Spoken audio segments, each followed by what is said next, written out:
Yes, that's right. It's Thursday Live, and I am so grateful that you've chosen to join me. You might be someone who's here every single week at Thursday night at 7:16. If so, man, I love you. I really appreciate you joining me, and it may be your very first time on Thursday Live. So glad that you're here. Whoever you are, wherever you are, thanks for joining me. And for those of you who are a part of Thursday Live, you know I have a sidekick, my little security blanket. He's right at my feet, and he has his own webcam. There he is. You're getting a full shot, head to toe of Lincoln. That's my dog Lincoln. He's 9 years old.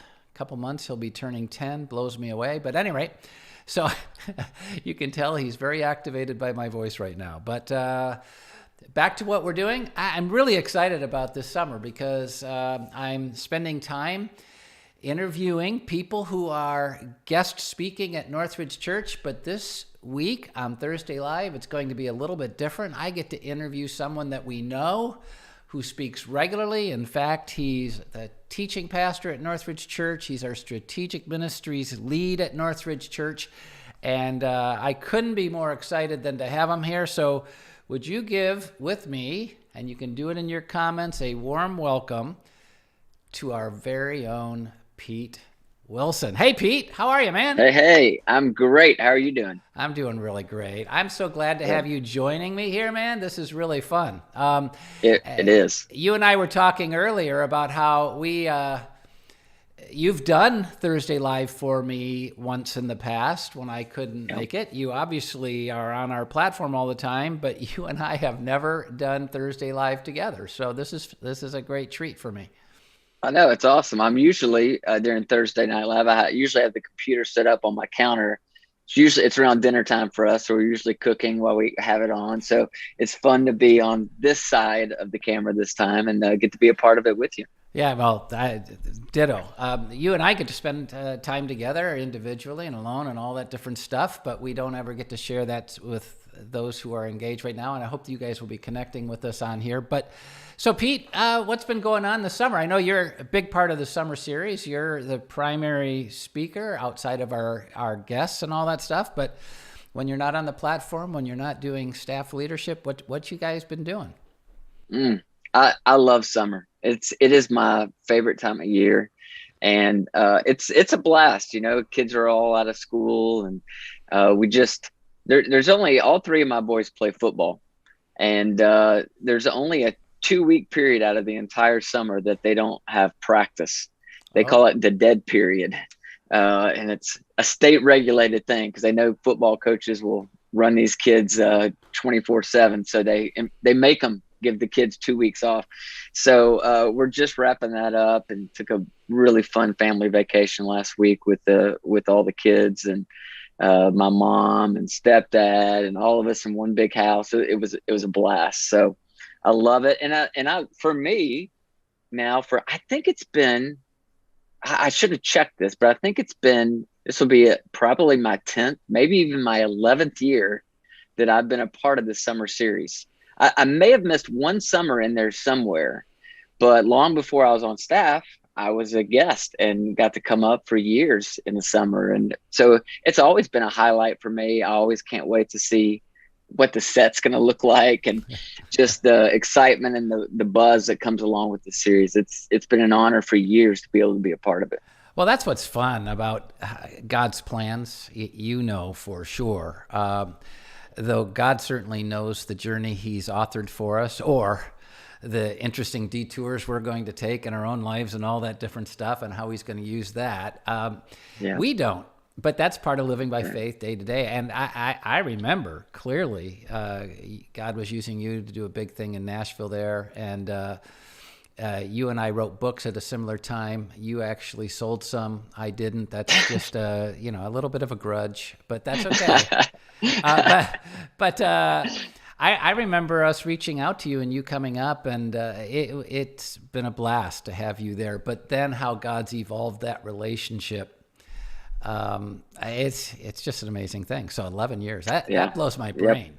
I know, and it's amazing. I look back on it, and and see, I believe at least that God was preparing that relationship. I had no idea, obviously, what would take place over that decade, but to already have that relationship formed with you, with staff, with the Northridge family, made that whole transition so smooth for me.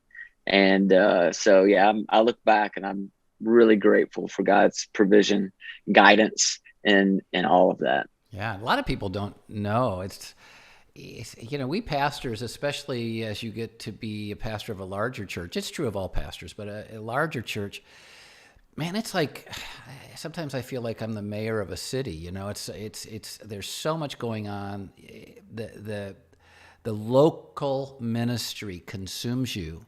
And the reason I get to that is because everybody thinks, oh, you guys have all these friends with all these pastors around. I know personally every pastor that's coming in for the summer series. And that's just not the case. I know of their ministry. I know, obviously, how they're coming at life, how God's using them, but I don't know them personally. And that was true with us. We met just because of your platform presence on Northridge stage in the summer.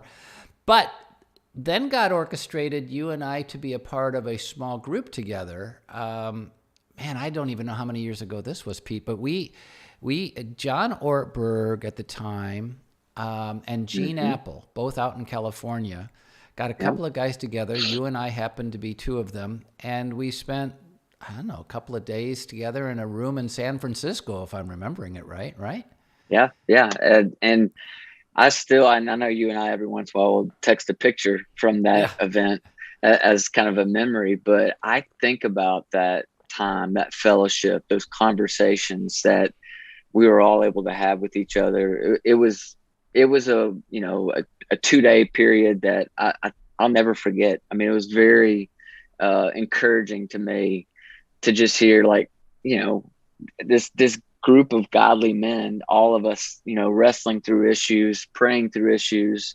Ministry is not always easy, and we need that kind of support for each other. And that was a special couple days for me. Yeah, it's unfortunately it's one of my major weaknesses, that I'm so focused on my own God-given calling and ministry that I haven't done enough relationally outward.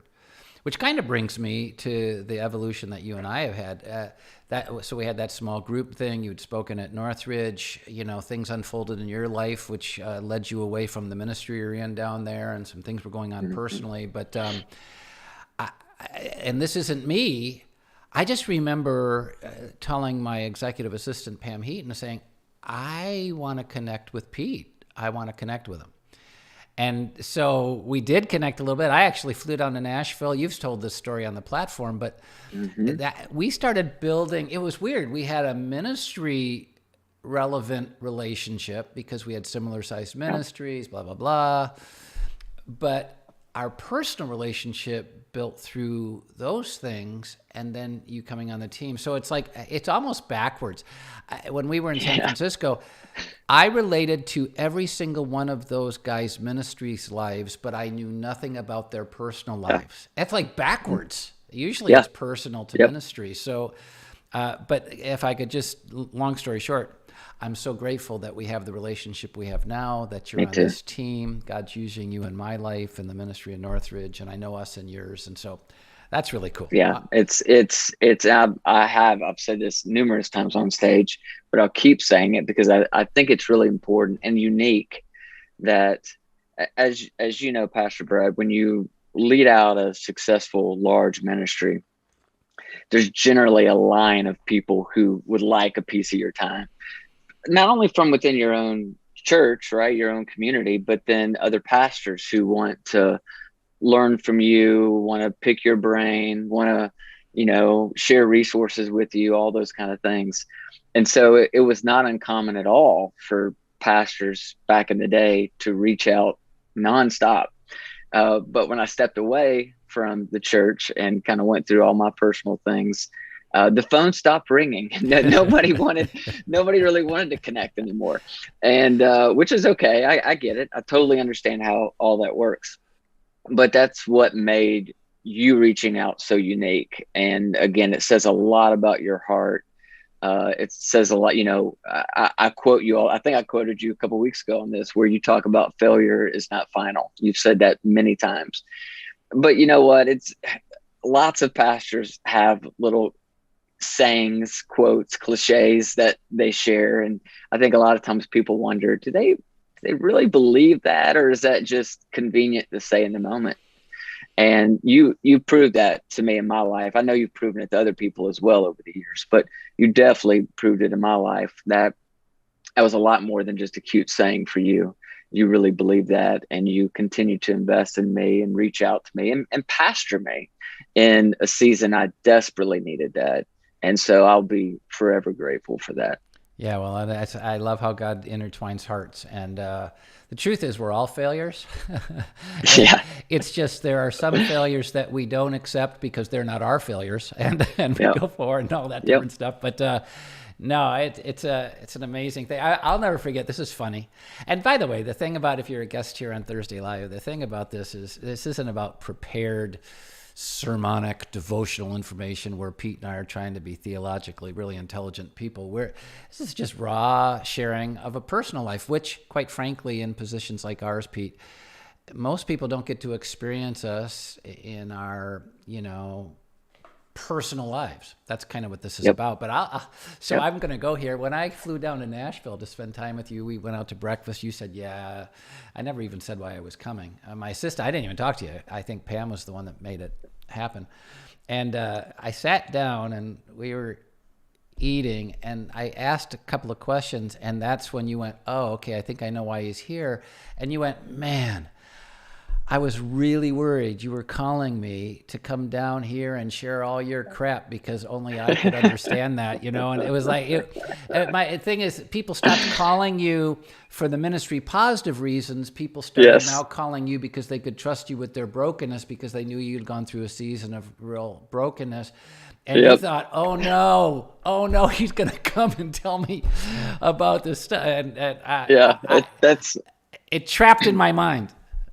That's so true. Yeah, and again, God has uniquely positioned me to be able to speak with pastors and other leaders, in fact, that, are going through difficult times and feel like maybe ministry's over for them. So I'm really grateful to be able to have those conversations, but I didn't want that to be the case for you. And I'm so glad. I'm so glad it wasn't. Yeah, that's funny. So you said you went on vacation with the boys and with Pepper. Yep. I Yep. love the pictures, by the way, because it's like here we have these gargantuan football player guys, and then little Pepper, and it's Yep. great. But where did you guys go? We were down in Florida, kind of along, they call it 30A. It's down there, like, trying to think of some of it's like between Sandestin and Panama City, kind of in Oh, between those two areas. We were on the beach. All the kids love the beach, and we've been going down there for, gosh, a long time. So it's kind of a fun place, and it's fun. It is so much fun to watch these boys like interact with her and play with her, and uh, they're definitely at times using Pepper to their advantage. I noticed a few times they'd be like, "Can I take Pepper for a walk?" And every time it just happened to be in front of a group of cute girls oh that they yeah. wanted to take Pepper for a walk. And so I was like, that's actually pretty smart. I get it. Yeah. That's really funny. That's really Yeah. funny, actually. So, in the summertime, there's some things that people are going to be surprised about with you. I think if they don't follow you on social media and that kind of a deal. Last week we had J. Mark Johns on our platform, and he taught. A unique guy, quality spiritual leader and teacher and all that, but unique personality. When I interviewed him last week on Thursday Live, he he positioned all of his animal heads, behind him, and he's this big hunter guy. Yeah. But this is interesting, and this surprised me about you. You have a farm outside of the city. You've had it for a long time. Uh-huh. So you're the tractor guy, you're a garden guy, you plant pumpkins and all that, but you're also a hunter. And that just, it's at odds with your cool look. Well, let me tell you the difference between myself and J. Mark Johns. He is a good hunter. He is a successful hunter. He has done really well. Most animals are pretty safe around me, but I do enjoy. It's something I've done with the boys since they actually got me into it. Uh, and I don't even remember how they got into it, but somehow they did. Maybe some of their friends. So yeah, we don't do it quite as much as he does, but yeah, he's quite the successful hunter. However, and I always like behind the scenes things. So last week with him, he had all of his animal heads up there. Okay, that's great. But just before we started this interview, you're at your in-laws' house. You're not at your house. I am. Yeah. So you live in Nashville. You're in Atlanta right now. But you showed me something that I think the people watching right now would love to see. Oh, I mean, I'll be look. glad to. I'll be glad to show this to you. This is a just for scale. This is my hand. I mean, it's a gigant. I think it's a bison. I'm not Looks like exactly it. sure. It looks like it to I think me, dude. It looks like it yeah, to me. But bison. Yeah. I think we need to say right on thing. Don't blame Pete. Pete didn't do No. it. It wasn't Pete's deal. Actually, I don't think it's real. So my Oh. father-in-law for years helped decorate like different like Bass Pro Shops. That was one of his Oh. clients. And so he was responsible for helping decorate, the different Bass Pro Shops and setting up the themes and all that. And so over the years, I think he collected a couple of the pieces, but he doesn't hunt at all. So there's lots of animals around here, but I don't think any of them have been necessarily killed. Uh, that's funny. My dad. I told J. Mark Johns last week that my dad was a hunter. I have two brothers who are crazy fanatic hunters. Michigan's known for that. But Yeah. I only hunted with my dad because it was a relational thing for him. Wasn't my deal. He died 22 years ago, and after he went to be with the Lord, I've never hunted since. It's not my Yeah. gig. Yeah. It's just different people, different strokes, different folks. So. That's So right. other than like the farm and the tractor, or maybe including that, what are your favorite? You said you love summer. What are your favorite summer activities? What do you and Jordan love to do? What do you? We love the pool. Like we really do. We in our neighborhood, there's a pool, neighborhood pool, and we'll spend a lot of time there. Usually like in the evenings. It's right now in Nashville. I think it's literally 100 degrees today. And heat index is like 115. It is oppressive humidity and heat. And so if you want to be outside in July and August, you need to be by some kind of water to cool off. So we love going to the neighborhood pool in the evenings, love grilling out with friends. Yeah, it's just I think what I love about summer are the longer nights, more daylight, all the things everybody in Michigan Yeah, likes. for sure. But oh gosh, those Michigan nights are so nice. That temperature drops, and I woke up this morning at 5:30, and it was 83 degrees already, and I'm just like, got to be kidding me! Like, there's no relief whatsoever. Yeah, it's a huge difference. The South, the humidity, it's crazy. But Yeah. so this is get to know you time. They get to hear you teach all the time. So what are your favorite? Like you're going to go out for an evening. What kind of Mhm. food is your deal? Ooh, oh, that's a great question. I would say Italian is my favorite. I love Italian. I also love Mexican too. Like at both places, I have to kind of like be careful because I can eat until I'm sick because I love Italian. I love Mexican food. And honestly, I love anywhere where I can eat outside if it's decent weather. That's why I love downtown Plymouth so much. I love eating down there. I love the way they put the tables out kind of into the Absolutely. sidewalk and road. It's just beautiful down there. And so I think any meal tastes better if you can eat it outside. And I'm with you on that. I am an outdoor guy. I just absolutely adore that too. Italian is great, but I will tell you, I've never been a real pasta guy. Not because it's not Yeah. good. It's just unlike you. I don't weigh 75 pounds, and so it's like I'm just kidding. But Mexican though, Mexican.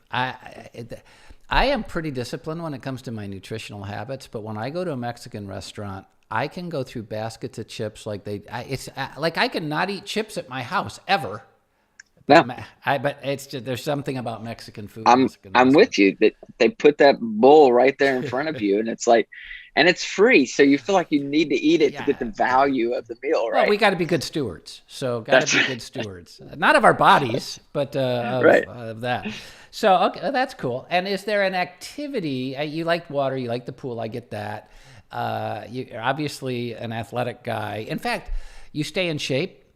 Mhm. What is it that you do on a regular? Are you into strength training? Are you into cardio? Are you into cross? What do you Yeah, do? I mix it up. I get bored real easy, so I try to work out about 5 days a week, and it's a mix of, do some weights, nothing heavy, but do some weights. So Definitely can you do bench? Are you cardio. up to benching 50, 55 pounds now? Is that I think I can, because I think that's the bar. So I'm pretty good with that. No, it's very so my oldest son plays college football, and so he's home for a couple months before they have to go back to practice there on campus. But every day he gets a text that has their daily workout, so they still have to work out every day. And so I've been trying to do that workout with him every Whoa, day.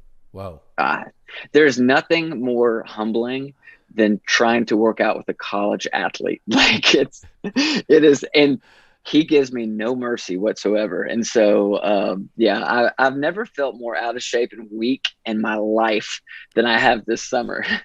That's really cool, though. I love it that you could. Yeah. By the way, father son time, a little bit Yep. of trash talk, which is always at the core of every good love relationship. That's kind of neat. So, and Yeah. I'm just being very random and diverse here, but summer's a great time to sit back and grow. A lot of times That's right. people don't do that, but I'm curious, are you reading anything interesting this summer? And if not, that's cool. But and if whether you are or aren't, what are your favorite kinds of reads? Are you into fiction, nonfiction? Where do you go? Yeah. I'm probably more of a nonfiction guy.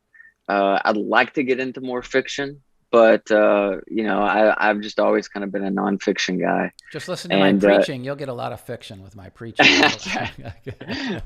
so I haven't really found like a great book. I read a book called Illogical on vacation last week. That was a pretty good story, pretty good book. Had some great things in it. Very motivational. But I really haven't found that great summer book. So if anybody has any really good suggestions, good spiritual growth book, drop it in the comments, because I'll go back and read them. And I need to find a good book for this summer. I would love it. I always like in the summer. Of course, I favor nonfiction, just like you just said. It's not because I don't have a creative side. It's just you only have so much juice to give to doing it. And so I generally love leadership stuff, though there aren't that many great leadership books on a consistent Yep. basis. But every summer, I absolutely adore taking a kind of a raw grinding of the soul spiritual book. And Mm, quite frankly, it's usually more of a classic, yep. an A.W. Tozer, Pursuit of Yeah. God kind of a thing, or a C.S. Lewis getting into the raw dirt of it, or even a Dallas Willard thing. I just Yeah. Yeah. really like to take a spiritual book that can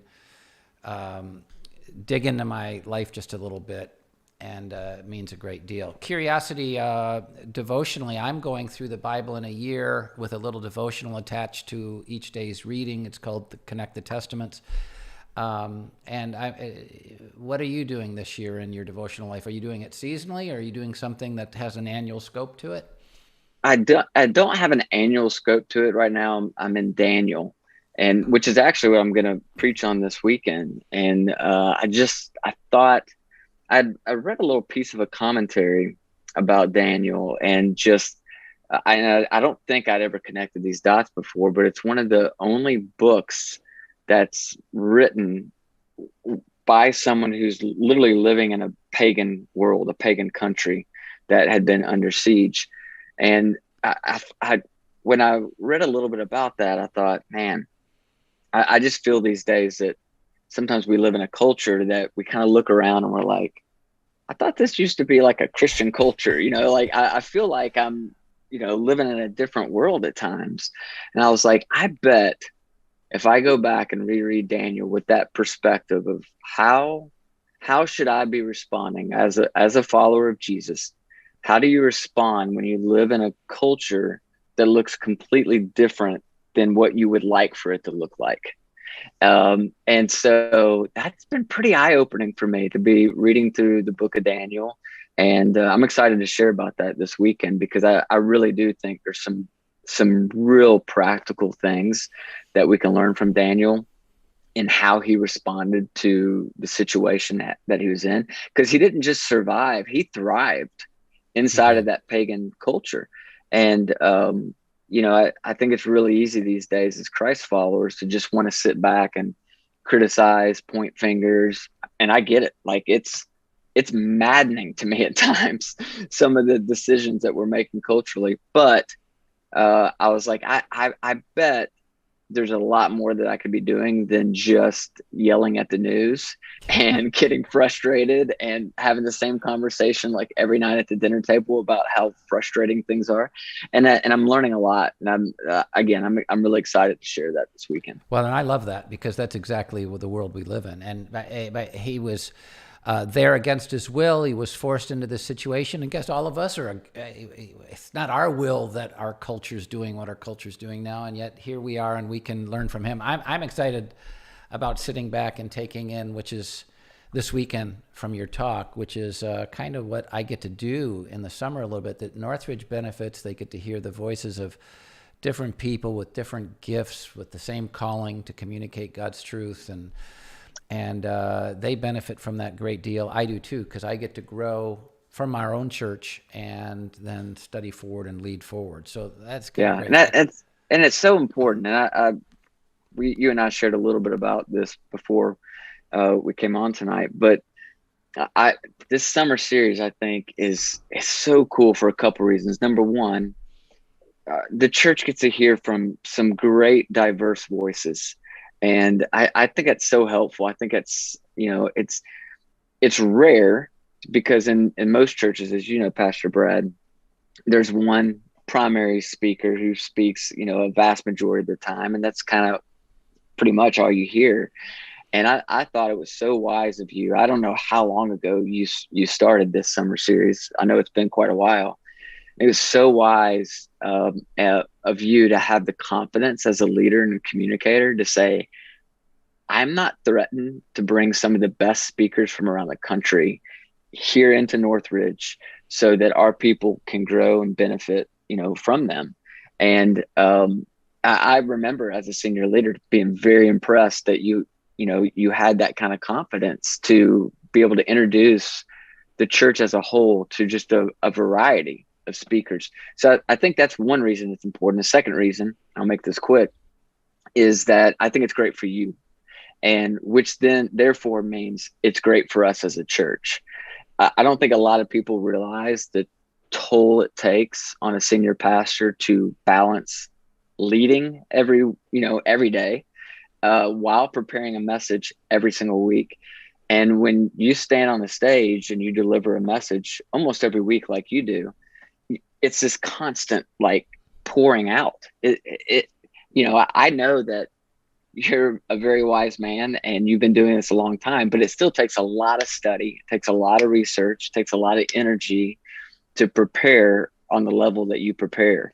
And so you're constantly pouring this out. And I don't think people realize that this summer series, while it is great for you to get that break, we also benefit from that because it's allowing you to fill up so then you can pour out again when you come back. And so I'm really grateful for this series for what it does for our entire church. Yeah, well, I appreciate those thoughtful and kind words and words from knowledge, because you are where I'm at, investing in ministry, Yep. pouring out. And I tell you, the freshness demanded to be fresh in leadership and teaching demands doing what Jesus did. He says, come away with me, come away Yep. with me and renew. And we all have to do that. And at the same time, it allows me to lead without having That's to right. do all the studying. It allows me to think forward to ministry season. So, and you're a big part of that. I'm so excited about your involvement in the summer series. It started those 10, 11 years ago with you coming up once. And now you're carrying the bigger load of the teaching this weekend, and with all the guests coming in and interspersing. So I just want to express my appreciation to you, Pete. I just love that you're on the team, love that you're teaching Pastor Northridge, but love what you bring. So, and this has been fun. This has been fun that we got to do this with. I hope everybody enjoys it and got to know a little bit about you. Italian food? Are you kidding me? So I think with the Daniel thing, you already shared a spiritual thought, which they can chew on and take with them and all that. You'll be sharing more this weekend. But why don't do you have a final thought you'd like to share? If so, great. If not, I'm going to ask you to close in prayer too. Yeah, I would just kind of echo what you said earlier about summer being an incredible time to slow down, to hear from God, to dig into some kind of spiritual growth book or just the Bible. And, I'm always remembered that contact with the Creator is essential for transformation. And, Jesus said, I'm the vine, you're the branches.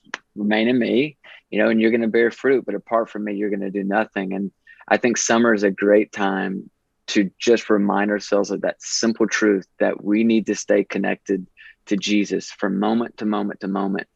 And, it can be a little challenging because you have vacations and travel. But these days with technology, we get to stay connected. We have Thursday Night Live. We have the weekend when we're traveling where we can either watch it live or catch up on it later in the week as a family. But I think it's even in all the hustle and bustle of summer, it's important to find those moments where we can make sure that we're staying connected to Jesus. I love it. Good word, Pete. Great word, and I appreciate it. Why don't you pray for everybody? Absolutely. Heavenly Father, thank you so much for this night. Thank you for this opportunity in the midst of our week to just connect with one another, to hear an encouraging word from Pastor Brad. God, we're so grateful for what you're doing at Northridge. We're grateful for Pastor Brad's leadership, for the leadership of our entire staff. God, so many incredible things are happening, and we see you moving in a mighty way. And we're all humbled and grateful that somehow we all get to play a part in that. And that's true of all of us, whether you're on staff or whether you're a volunteer, whether you show up to participate and engage in worship. We all play a part in this story that you're writing through Northridge Church. And it is an honor. It's a privilege to get to be a part of that. So God, thank you for this time that we've had. We pray that you'll be with all of us this weekend as we join together in worship and continue to learn from your word. For it's in your name that we pray. Amen. Amen. Hey, Pete, real fun, man. I really appreciate it. And I'll be praying for you this weekend. Obviously, I know everybody's going to love being with you. But hey, everybody, make your comments. Say hey to Pete. Express your appreciation. And Pete, thanks for being a part of Thursday Live, buddy. We'll see you this weekend. Absolutely. You bet. Right, see you this weekend. Yeah. All right, everybody, there we go.